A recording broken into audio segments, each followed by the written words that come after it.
Hello Internet, my name is Andrew Eder and welcome to another episode of Film Editorials. It's been a while since I've made a video. How you guys doing? Good, glad to hear it. Speaking of long-lasting but sudden disappearances, the topic of today's video is Gone Girl.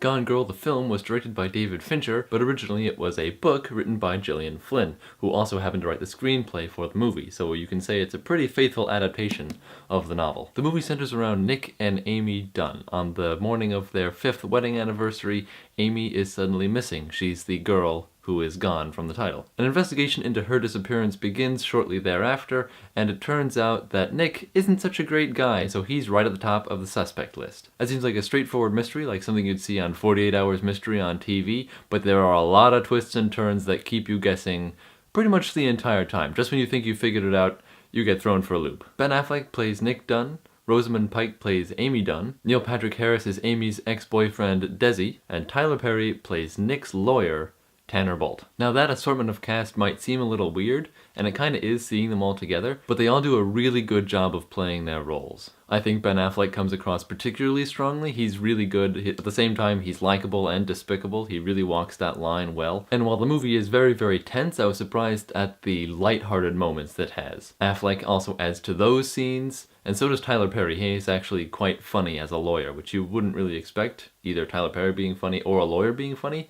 But he just is in the scene. It's well written. He gets really funny one-liners. It's good stuff. Probably the weirdest choice for casting in this movie is having Neil Patrick Harris as Desi. I tried really hard not to imagine him as Neil Patrick Harris, but it just wasn't working. He has this one line about eating octopus on the beach that sounds exactly like something you'd hear out of How I Met Your Mother. And it was kind of distracting. Everyone else I could forget their other roles, but he was still Neil Patrick Harris, trying to play a straight guy. He still does a good job of being creepy, which is his role in the movie, but I can't get over the fact that he's still Neil Patrick Harris. I enjoyed watching this movie a lot. It's kind of a slow burner, but it's very, very tense, and there are moments that are really exciting just because you don't know what's going to happen, and you can feel the tension from the characters, from the way it's written, from the music. It all just builds to these really sharp moments, but they're kind of spaced out. The pacing is good, the editing is strong, it kind of goes back and forth between Nick's present day and Amy's flashbacks, and the two combine and work off each other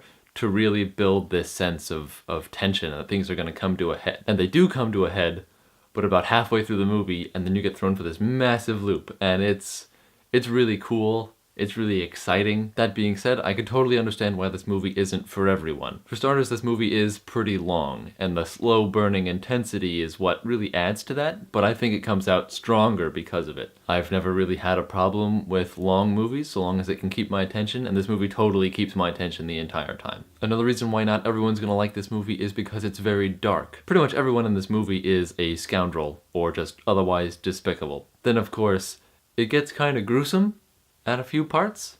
I'm not going to give away any spoilers, but it's a thing you should watch out for. There's one scene in particular, if you've seen it already, you know what scene I'm talking about, that things get a little gory. And then there are the scenes leading up to that major scene that are also gory and make you uncomfortable to watch. So, there's that. When I saw the movie, I saw it with someone who had already read the book, and she was saying that it was very, very close adaptation of the book, probably because the writer of the book was also the screenwriter for the movie, so that's good, but there was one thing that she said was a little different, and apparently it's like the last line of the book. I haven't gotten that far in the book yet, I've only just started reading it, so if you have read the book already, let me know in the comments down below what you thought of the adaptation, but for those of you who haven't read the book already, you will still very much enjoy the movie, and the twists might even be better because you don't know what they are. So in summary, I'm gonna have to give Gone Girl 4 out of 5 stars. Personally, I would rate it a little bit higher. It's certainly gonna be an Oscar contention this year, but I recognize that it's not for everyone, so I'm taking a star off for that. I really liked how tense it was, I really liked all the twists and turns that it had, and the performances were very good overall, but like I said, it is very dark, it's about bad people and they do bad things to each other, and Neil Patrick Harris seems like a little bit of a weird choice, but that's That's my own personal thing. That's probably the least important negative factor. Okay, I think that's going to be it for today's video. Let me know what's going on in that little head of yours down below in the comments. Thanks for sticking around during my absence. Thanks for watching. Thanks for liking, favoriting, sharing, subscribing. Don't forget to check me out on Facebook and Twitter. And I will see you guys next time. Bye.